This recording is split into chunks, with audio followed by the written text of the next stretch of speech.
Alright, what's going on, guys? So today we're going to be installing the Rallyarmor Mudflaps on the Veloster. I got them in black with red writing. But first, I'm going to wash the car.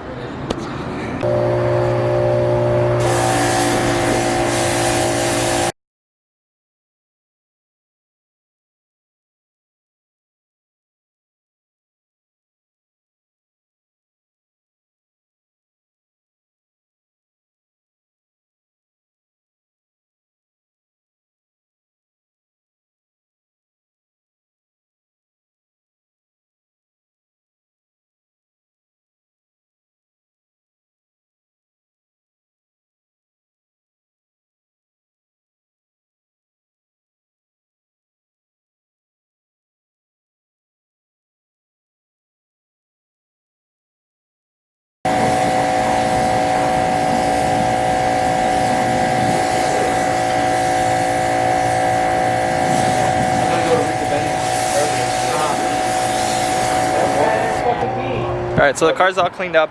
I'm gonna dry it off. I dry it off with the compressor and compressed hair. This is the first time I've touched the car, washing it. I usually just foam it and rinse it off because I'm scared of swirls and scratches. So first time touching it, and I'm gonna air dry it with a compressor. But I'm gonna pull it into the garage and I'm gonna start putting on the mud flaps. Alright, so I got the car in the garage. We're gonna do the mud flaps. As you can see, I already did one side. I basically just wanted to do one side, get it out the way. That way I know how they're supposed to go on. I know all the steps that needs to be taken. That way I could better record this and get the best footage possible. So I'm gonna flip the car around and I'm gonna install the other side on camera. Okay, so we got the car in the garage. I'm gonna start on the rear first. For the rear, you really don't need this. You could use a flathead, but since I have it, I'm gonna use it. We need that, a screwdriver. I have this like 90-degree ratcheting screwdriver that helps a lot in tight places. I got this at Harbor Freight. A 11mm wrench. And a regular screwdriver. That's pretty much it. So the first thing I'm going to do is I'm going to get, there's this push clip here. We're going to go ahead and pop it out. There we go.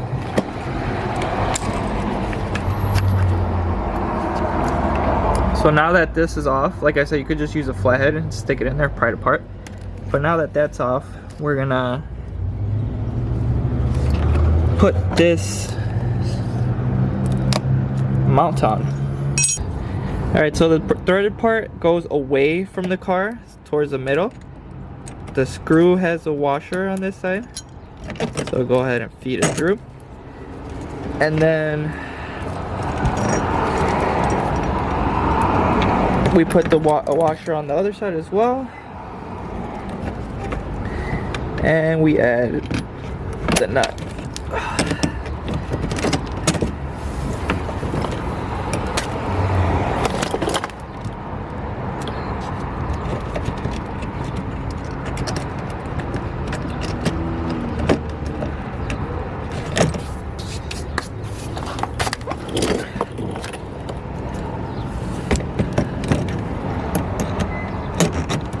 This is actually like really easy. It's just hard because I have to like worry about the camera angle and I don't want to get my hand in the way. So it's the only reason why it's hard right now for me. But this is actually a really easy step. If you're doing this on your own, it's you'll get it done fairly quick. Like if I wasn't worried about the camera angle, I could just I could sit where the camera's sitting right now and get this done.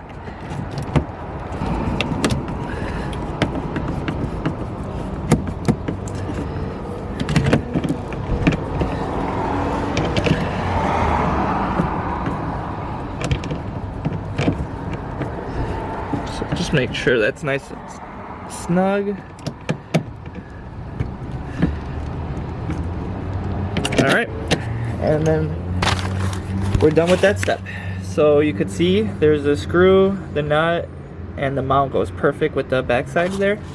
Now we can move towards the front. Oh. Alright, so for the front half of the rear, all you need is the screwdriver and 11mm socket or wrench. So first step is to remove these two screws, which I'm actually going to do off camera because the way this screwdriver is set up, it's kind of hard to do one-handed. It keeps falling out. So I'm going to stop recording and pick it up once these two screws come off.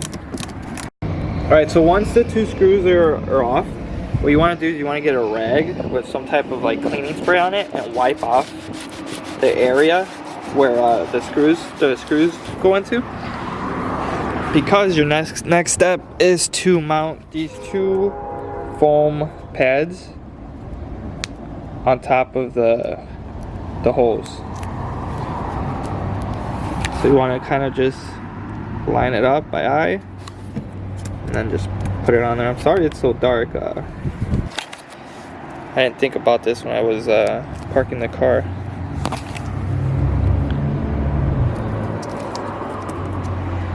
So once they're on there, just kind of get a screw and make sure you put them on good. Make sure you're not blocking the hole with the pad, with the foam.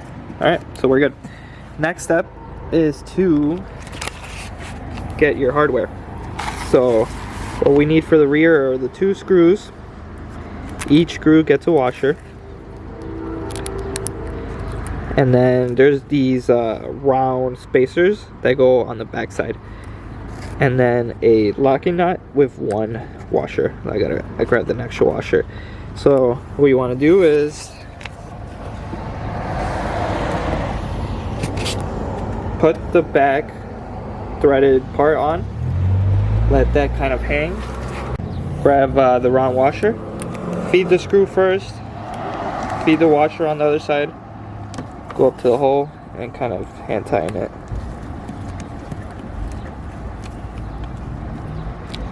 And there we go. Now it's mounted on just loosely by that end.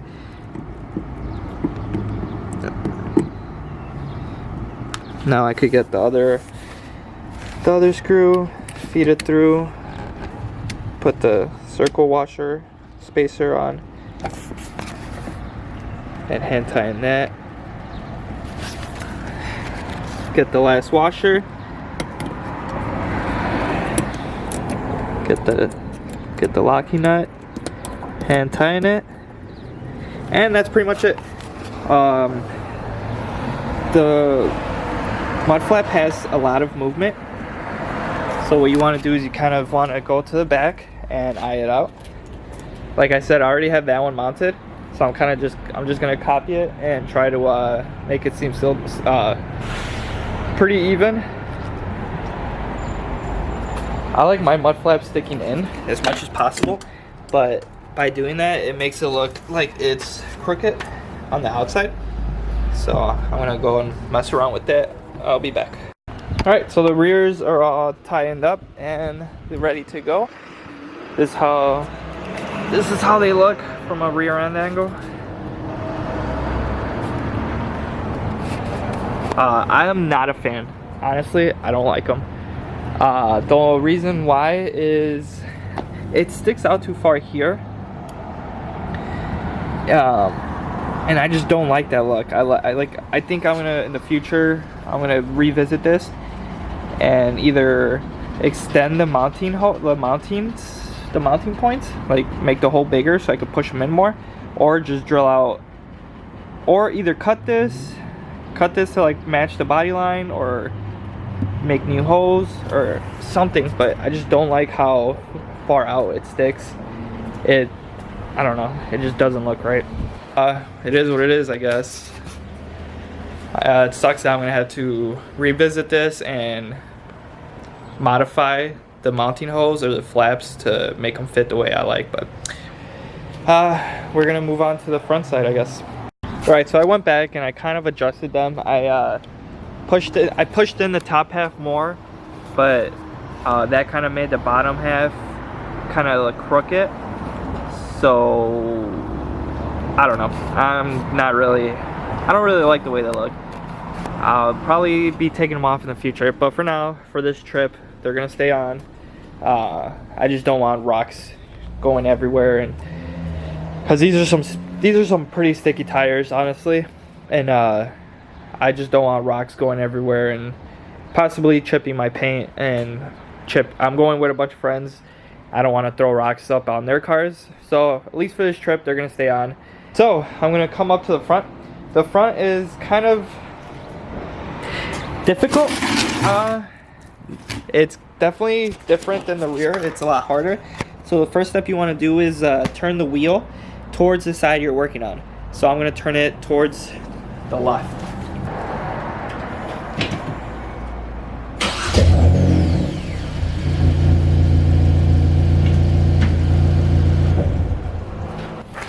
Alright, so now that it's turned to the left, pretty much need all the same tools for the front. We need the 11 millimeter and the screwdriver. So first thing you want to do is take off these two screws.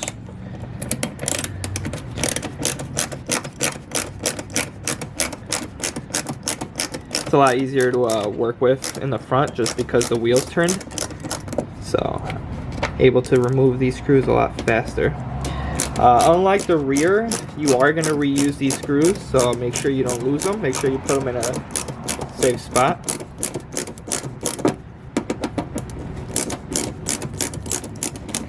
Alright, and now for the fronts, let me grab this washer before I forget because we're definitely going to reuse this. So for the front,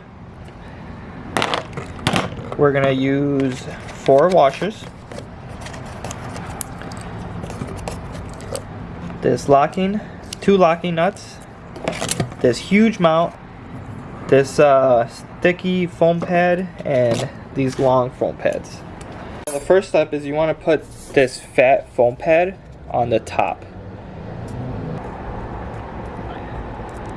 Okay, so there's no real way to do it, so I'm just assuming that this is where the most force is going to be. I'm going to make sure that that's covered. Alright, push that down, and then with the bottom half we're going to use the long skinnier one.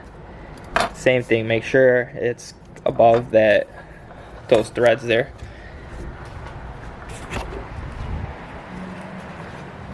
Okay, and this is the weird part now. You have to bend this in order for it to go into the side skirt, because it has to follow the curve of the wheel well. So almost forgot to wipe the area down, make sure it's clean.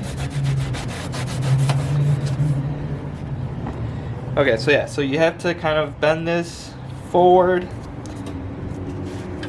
test fit.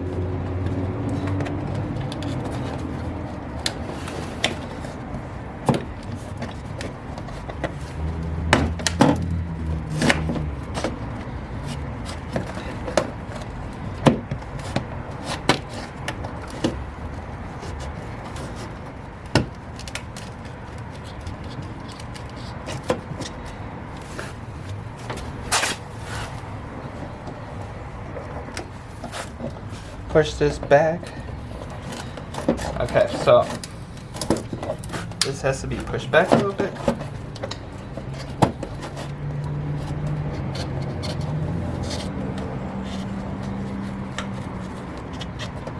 Alright, there we go.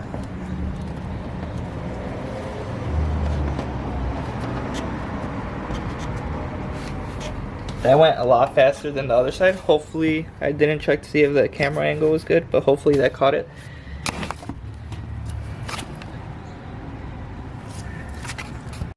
So yeah, so there's a mount. It goes behind the side skirt, it goes up. You have to bend this so it follows the wheel well, the arc, whatever. And then you have to like bend this side out. So now we're gonna get the mud flap.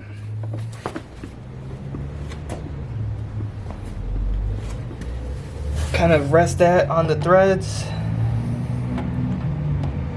while we get the hardware. Oh, one step I almost forgot. Take this off. You have 2 more sticky pads. and you want to put them right here. This is for the mud flap, so it doesn't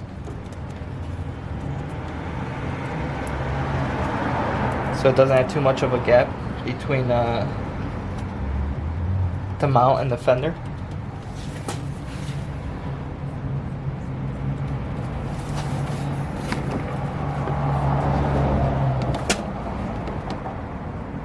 There you go. So every screw is gonna have a washer. Don't forget you reuse the 2 screws.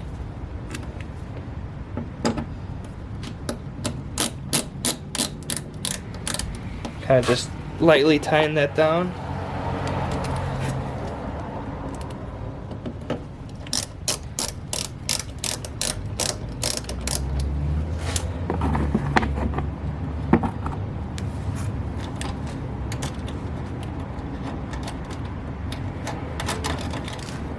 I don't know how much this is picking up because I'm by myself and the camera's just sitting on a box, but hopefully it's picking up a good amount.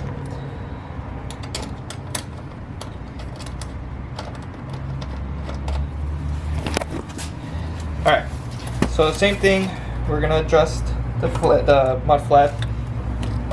That's how it looks on the backside. So yeah, don't forget, going to the Tail of the Dragon. Should have some good content. I've been there before, as you can see, we got the poster. That's going to be in like 20 days, so this is pretty much it for getting the car ready, to be honest, just mud flaps. I'm debating if I'm going to put some blue tape, the blue painter's tape on the front end, so it doesn't get any rock chips. But other than that, I'm going to get the car's oil changed. It's finally broken in. Funny story about that is I've made a video 4 times driving the car now that it's broken in, kind of getting on it and getting the exhaust to pop. But the first time I lost the GoPro for a couple days. Second time footage was bad. Third time footage was also bad. Fourth time footage was good. I went to Boomba Racing, I did a couple pulls, everything was good. And for some reason, the GoPro malfunctioned and it picked up the audio. It's still a video format, but it only plays audio. There's no actual video footage. So it looks like I'm gonna have to refilm that one day. But yeah, hope you enjoy the video and see you next time. Alright, so it's the next day. I'm about to start editing this video and the fronts are growing on me. The fronts are fine. One thing that a friend kind of made me realize is that they're stock wheels. So once you get wider wheels, it'll kind of fill out the fender area more, and it'll make the mud flap kind of seem less like pushed out because the wheel's gonna be pushed out. So my opinion might change, you know, once I get wider wheels or throw some spacers on these. But like I said, the fronts are growing on me. The rears are still kind of we'll have to wait and see until, you know, I get some wider wheels. But I've been trying to just introduce this car since we got it, but it's never here. So for those of you that don't follow me on Instagram, my girlfriend got a 2018 Kona all-wheel drive turbo. It's the Ultimate, I believe, and it's so much fun. For everyone that has the first generation Veloster, it's just like the first generation Veloster, just lifted, and it's a 4-door midsize SUV. But we took it to the Tail of the Dragon already. We were in Gatlinburg for like a family trip, and we stayed back when everyone went home and drove the Tail, and it handled amazing. It's seriously, literally just like the Veloster. So yeah, so that's the real end of the video. The mud flaps, they're growing on me. I just need to get some wider wheels, I guess, so it looks more like it did with my first gen. But yeah, I'm gonna get started on editing this video, and see you on the next one.